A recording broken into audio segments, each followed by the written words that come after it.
ആലിപ്പറമ്പ് കാമ്പ്രം പള്ളിക്കുന്നിൽ എതിരെ വന്ന ബൈക്കുകാരനെ രക്ഷിക്കാനുള്ള ശ്രമത്തിനിടെ ഓട്ടോ നിയന്ത്രണം വിട്ട് മറിഞ്ഞ് ഡ്രൈവർക്ക് ദാരുണമായ അന്ത്യം. വെള്ളിനഴി സ്വദേശി മണ്ണിൻകാട്ടിൽ പ്രകാശനാണ് മരിച്ചത്.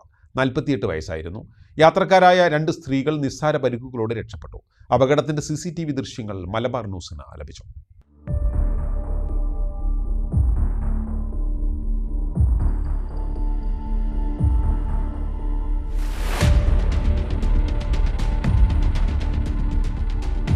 കാമ്പ്രം പള്ളിക്കുന്ന് പൂവത്താണി റോഡിൽ വ്യാഴാഴ്ച രാവിലെ 8:30-ക്കാണ് അപകടമുണ്ടായത്.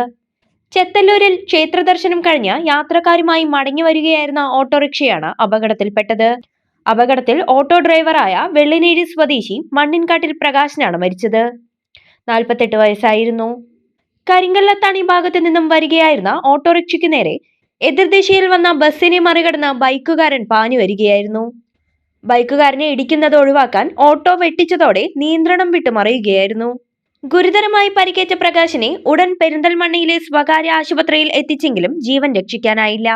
ഓട്ടോയിൽ ഡ്രൈവറെ കൂടാതെ ഉണ്ടായിരുന്ന 2 സ്ത്രീകൾക്ക് നിസാര പരിക്കുകളുണ്ട്.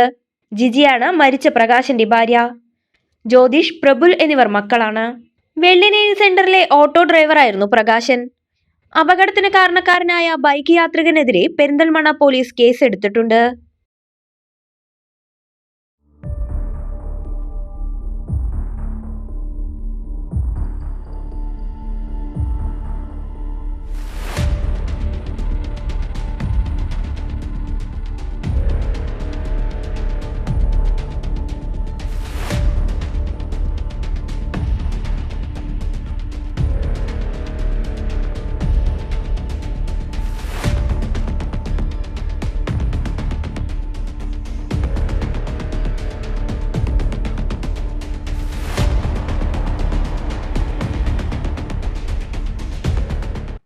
അൽസലാമ ഐ ഹോസ്പിറ്റൽ സേവനത്തിന്റെ 20ാം വർഷത്തിലേക്ക് 21 ലക്ഷത്തോളം സന്തുഷ്ടരായ ഉപഭോക്താക്കളും 2 ലക്ഷത്തോളം തിമിര ശസ്ത്രക്രിയകളും പൂർത്തിയാക്കിയ മലബാറിലെ ഏക കണ്ണാശുപത്രി.